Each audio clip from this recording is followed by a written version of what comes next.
تو یہ دونوں طریقے شریعت میں پسندیدہ ہے، لیکن میں نے ایک بات ابھی آپ کو بتلائی کہ مباح چیزوں میں، حلال چیزوں میں اللہ کے نزدیک اگر کوئی چیز سب سے زیادہ ناپسندیدہ ہے تو وہ طلاق۔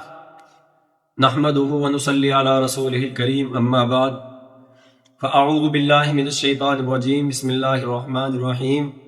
الطلاق مرتان فامساک بمعروف او تسریح باحسان، وقال النبی صلی اللہ علیہ وسلم ابغض الحلال الی اللہ الطلاق، او کما قال علیہ الصلوۃ والسلام۔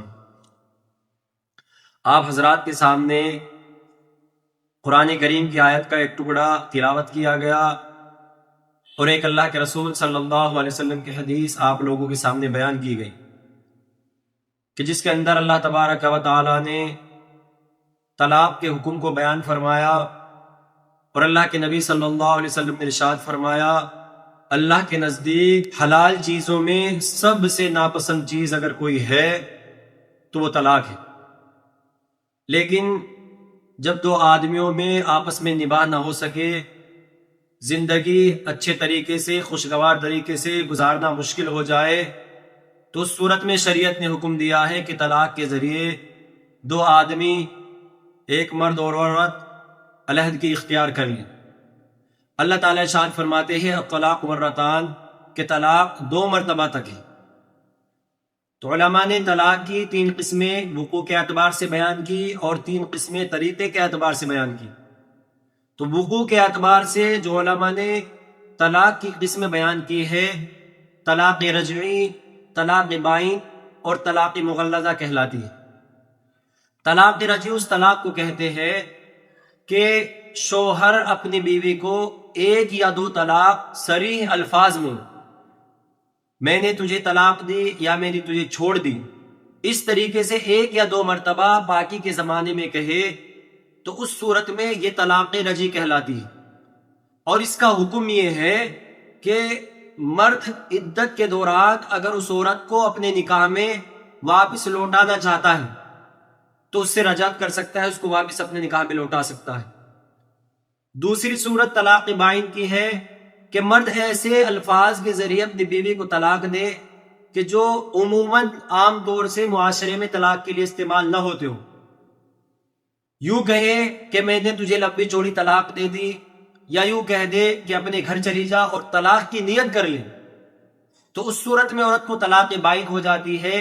طلاق بائن کا حکم یہ ہے کہ شوہر کو اختیار نہیں کہ وہ طلاق بائن میں بیوی کو اپنے نکاح میں لوٹا لے۔ ہاں اگر آپس میں دونوں کی رضامندی ہو جائے تو نئے سرے سے نئے مہر پر اس سے نکاح کیا جا سکتا ہے۔ اور تیسری صورت طلاق کی طلاق مغلظہ ہے کہ شوہر ایک ساتھ 3 طلاق اپنی بیوی کو دے دے۔ تو اب اس صورت میں عدت کے دوران یا عدت گزرنے کے بعد شوہر کو یہ حاصل ہی نہیں ہے کہ وہ اپنے نکاح میں یا نئے سرے سے اس سے نکاح کر لے یا اس کو اپنے نکاح میں لوٹا لے۔ تو اس لیے علماء نے طلاق کی 3 قسمیں بیان کی، طلاق رجعی، طلاق بائن، طلاق مغلظہ۔ طلاق رجعی جس میں مرد کو یہ حق حاصل ہے کہ عدت کے دوران اپنی بیوی کو نکاح میں لوٹا سکتا ہے۔ طلاق بائن کہ اپنے نکاح میں نہیں لوٹا سکتا لیکن نئے سرے سے نئے مہر پر نکاح کر سکتا ہے۔ اور طلاق مغلظہ کہ عدت کے دوران یا عدت گزرنے کے بعد کسی بھی صورت میں مرد عورت کو اپنے نکاح میں نہیں لوٹا سکتا ہے۔ اور طریقے کے اعتبار سے علماء نے طلاق کی 3 قسمیں بیان کی۔ سب سے پہلی طلاق احسن ہے کہ مرد اپنی بیوی کو ایسے طہر، ایسی پاکی میں طلاق دے جس میں اس نے اپنی بیوی سے صحبت نہ کی ہو، ہم بستری نہ کی ہو، اور ایک طلاق دے کر کے اس کو چھوڑ دے یہاں تک کہ اس کی عدت گزر جائے۔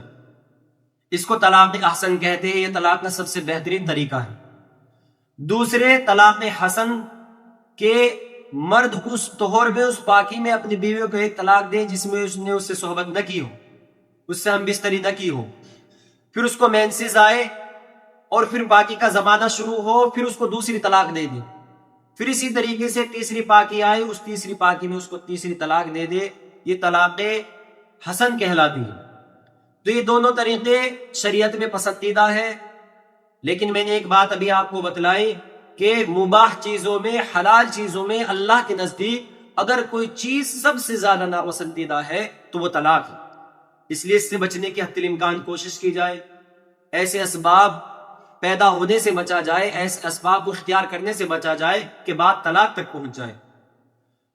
اور تیسری جو صورت ہے طریقے کے اعتبار سے وہ طلاق بدعہ ہے، یعنی نہ حیض کا خیال کیا نہ پاکی کا خیال کیا، ایک ساتھ 3 طلاق دھڑا دھڑ اپنی بیوی کو دے دی، ایک دم سے 3 طلاق اس کو دے دی، تو یہ ناپسندیدہ عمل بھی ہے اور یہ گناہ بھی ہے۔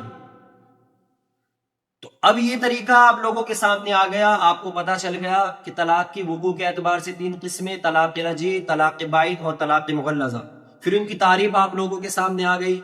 پھر طریقے کے اعتبار سے طلاق کی 3 قسمیں کہ 2 طریقے اللہ کو پسند ہے، اللہ کے نبی کو پسند ہے، اور تیسرا طریقہ اللہ کے نبی کو پسند اور اللہ کو پسند نہیں، کیونکہ 3 مہینے بہت ہوتے ہیں کہ اس میں یہ سمجھ لیا جائے، انڈر اسٹینڈنگ ہو جائے کہ واقعی ان دونوں میں نباہ ہو سکتا ہے نہیں، ان کی زندگی خوشگوار طریقے سے گزر سکتی ہے یا نہیں۔ تو یہ تو طلاق کا معاملہ ہو گیا۔ اب عدت کیسے گزارنی؟ تو دیکھیں قرآن کی آیت ہے والمطلقات یتربصن بانفسہن ثلاثۃ قروء، کہ وہ عورتیں جن کو طلاق دے دی گئی ہو، طلاق یافتہ عورتیں، تو ان کی عدت 3 حیض ہیں، 3 مینسز ہیں، 3 ماہواری۔ وَلَا يَحِلُّ لَهُنَّ أَن يَكْتُمْنَ مَا خَلَقَ اللَّهُ فِي أَرْحَامِهِنَّ إِن كُنَّ يُؤْمِنَّ بِاللَّهِ وَالْيَوْمِ الْآخِرِ۔ اور اللہ تعالیٰ ارشاد فرماتے ہیں کہ اگر وہ عورتیں اللہ پر اور آخرت پر ایمان رکھتی ہیں، اللہ پر یقین ہے، آخرت پہ یقین ہے، تو ان کے لیے حلال نہیں، ان کے لیے جائز نہیں ہے کہ وہ اس چیز کو چھپائے جو اللہ تعالیٰ نے ان کے رحم میں پیدا کر دیا۔ تو وہ عورتیں جن کے پیٹ میں حمل ہو ان کی عدت الگ ہے، اور جو حاملہ نہ ہو ان کی عدت الگ ہے۔ تو جو حاملہ ہو اس کی عدت بچہ پیدا ہونے تک ہے، جب بچہ پیدا ہو جائے گا تو اس کی عدت بھی پوری ہو جائے گی، وہ 10 دن میں ہو، 1 مہینے میں ہو، 9 مہینے میں ہو، 7 مہینے میں ہو، جیسے ہی بچہ پیدا ہوا فوراً عدت پوری ہو جائے گی۔ اور وہ نابالغ، وہ چھوٹی لڑکی کہ جس کو ابھی تک مینسز آنے شروع نہ ہوئے ہو، یا وہ عورت جو سن رسیدہ ہو گئی ہو، جس کی عمر اس انتہا کو پہنچ گئی ہو کہ اب اس کو حیض کی امید بھی نہ ہو، تو ان دونوں کی عدت جو ہے وہ 3 مہینے ہے، مکمل 90 دن۔ اور وہ عورت کہ جس کو مینسز آتے ہو، ماہواری اس کو ہوتی ہو، تو اس کی عدت مکمل 3 حیض گزرنے تک ہے۔ جیسے ہی 3 حیض اس کے مکمل ہو گئے، 3 مینسز اس کے مکمل ہو گئے، فوراً اس کی عدت پوری ہوگی۔ اور وہ عورت کہ جس کے شوہر کا انتقال ہو جائے تو اس کی عدت پورے 130 دن ہے، 4 مہینے 10 دن۔ اگر چاند کی 1 تاریخ کو انتقال ہوا تو پھر چاند کی 10 تاریخ کو عدت مکمل ہو جائے گی، 4 مہینے 10 دن کے بعد 10ویں تاریخ کو عدت مکمل۔ لیکن اگر درمیان میں کسی دن انتقال ہو گیا 1 تاریخ کے بعد، تو پھر مکمل 130 دن گنے جائے گے، تب جا کر کے اس کی عدت پوری ہو۔ تو امید ہے کہ الحمدللہ بات سمجھ میں آ گئی ہوگی۔ اللہ تعالی ہم سبھی کو کہنے سننے سے زیادہ عمل کی توفیق عطا فرمائے۔